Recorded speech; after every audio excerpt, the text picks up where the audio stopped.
বেসরকারি শিক্ষক নিবন্ধন ও প্রত্যয়ন কর্তৃপক্ষ এনটিআরসি এর 18তম শিক্ষক নিবন্ধন পরীক্ষায় বৈষম্যের অভিযোগ তুলে ফলাফল পুনর্বিবেচনার দাবিতে জাতীয় প্রেস ক্লাবের সামনে অকৃতকার্যরা বিক্ষোভ সমাবেশ শুরু করে। মুহূর্তেই উত্তপ্ত হয়ে ওঠে পুরো এলাকা। বন্ধ হয়ে যায় জাতীয় প্রেস ক্লাবের সামনে সড়কের যান চলাচল। পরিস্থিতি নিয়ন্ত্রণে পুলিশ আন্দোলনকারীদের সরে যেতে বললে শুরু হয় বাকবিতণ্ডা, বাধে সংঘর্ষ। এক পর্যায়ে বিক্ষোভকারীদের উপর জল কামান ও সাউন্ড গ্রেনেড নিক্ষেপ করে পুলিশ।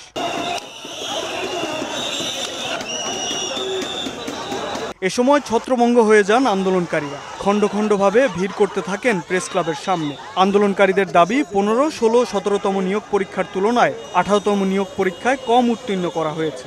প্রিলিমিনারি লিখিততে উত্তীর্ণ হওয়ার পর ভাইভাতে অধিকাংশ পরীক্ষার্থীকে অকৃতকার্য দেখানো হয়েছে। এই যে ভাইভা হলো, কে কত মার্ক পেল সেখানে তো উল্লেখ নাই, তাহলে ফেল আসলো কোত্থেকে? আমরা কোনো বোর্ডে 30 জনের মধ্যে 29 জন ফেল। এটা কোন সিস্টেমে হচ্ছে, যেখানে ভাইভাতে ফেল করানোর তেমন কোনো সিস্টেম নাই। আমি সার্টিফিকেটে 20 মার্কেতে 10.5 পাইছি, নিয়ম অনুযায়ী 8 মার্ক পাইলে পাস, তাহলে আমাদের কিভাবে ফেল করাইলো? আমরা যে বিসিএস এর মতো প্রিলিতে পাস করে রিটেনে পাস করে ভাইভা পরীক্ষা দিলাম, সেখানে কেন প্রহসন হইল? একেবারে শান্তিপূর্ণভাবে আন্দোলন করছিলাম, আমাদেরকে অন্যায়ভাবে পুলিশ আমাদের উপর আক্রমণ করেছে, আমাদেরকে লাঠি চার্জ করেছে, টিয়ার গ্যাস নিক্ষেপ করেছে, সাউন্ড গ্রেনেড মেরেছে। পুলিশ জানায় জনদুর্ভোগ এড়াতে বিক্ষোভকারীদের বারবার অনুরোধ করার পরেও তারা সাড়া না দেওয়ায় বিক্ষোভকারীদের উপর কঠোর হতে হয়। যেটা আমাদের ট্র্যাডিশনাল, যে যত কম বল প্রয়োগ করে এরা ডিসপার্স করা যায়। আমরা পানি মারেছি, যেন পানিতে তারা ভয় পেয়ে চলে যায়।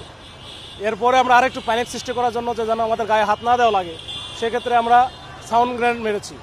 এরপরে হালকা পুশ করেছি। দাবি আদায় না হওয়া পর্যন্ত আন্দোলন চালিয়ে যাওয়ার কথা জানিয়েছে আন্দোলনকারীরা। শাবাব ওয়াসি, সময় সংবাদ, ঢাকা।